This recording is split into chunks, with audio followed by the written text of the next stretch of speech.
We mentioned Rod Blagojevich. This is a little bit of what he had to say after being convicted once and having 23 other charges ended in mistrial. I told you they were stopping a crime spree before it happened, and ultimately when they had a chance to prove their case, they couldn't prove it on every one of them. There was no crime spree, there was no corruption. I've been lied about, and you've been lied to. And so we're going to keep the fight and continue to get the truth out. And they are keeping the fight, and it's going to be interesting for Blago Nation continues. Yes, and really, I did think that for Democrats, they were so excited about the fact that he was out of the scene and done. Although I do think what we've learned from at least the first trial is that voters are very able to separate Blagojevich and all his antics from other Democrats in the state. And in fact, the more that he looks kind of like a joke and and is turning this into a sideshow, the better it is for Democrats because it looks like he's just his own person.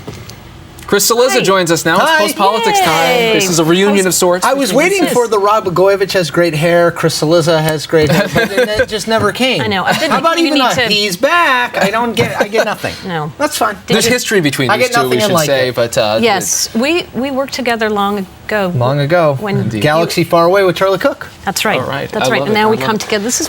Well, Chris, let's. We had another primary day yesterday. We love having you on after primary day. Thanks for having me. Sure. Your big takeaway out of Washington State, first of all. I mean, I think Amy was right. I was listening. I do not miss any Mike Gravel interviews as a matter of principle. Good. Yes, so I was here off camera. I think Amy is right. Look, you saw.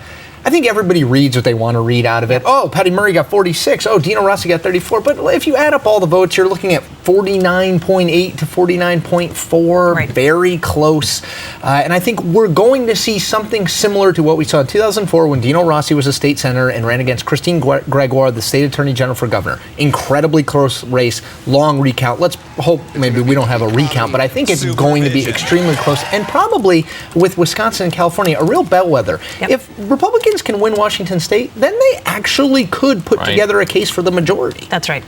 Absolutely. Yeah, exactly. Yeah, exactly. And tell me this: when you are looking at how Patty Murray's positioned against Rossi this time.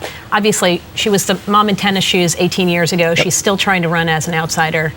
Is that going to work this time? And what about Rossi as a two-time loser? Right. I always, let's do Rossi first. I always say, the cornered animal is the most dangerous animal, right? And I would say Dino Rossi looks at this and understands he loses this one, that's it. I mean, he's not going to be in politics anymore.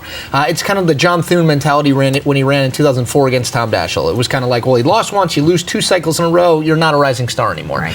So that's Rossi. With Murray, no, I don't think she really can be an outsider because she's now been in the Senate for the better part of the last 2 decades. That said, I do think, you and I have talked about this many times, she is incredibly underrated. In 1998, she's going to lose to Linda Smith. It's all over. It was a fluke she got elected. Linda Smith's going to beat her. In 2004, it's all over. George Nethercutt's going to be. Every cycle, this is the person that's going to expose Patty Murray that she's a lightweight and not a serious person. And every cycle, she wins. And remember, unlike some of these other people, she was up in 2004. That wasn't exactly the greatest election cycle ever for Democrats. So she knows what it's like to run and win and not a perfect environment. Was 04 as bad an environment as today? Probably not, and there wasn't a Democrat in the White House either. Right, and now she's part of leadership. She's moved up the ranks. Right. It's harder to justify all these very quickly. Yes. Sarah Palin, a couple of losses.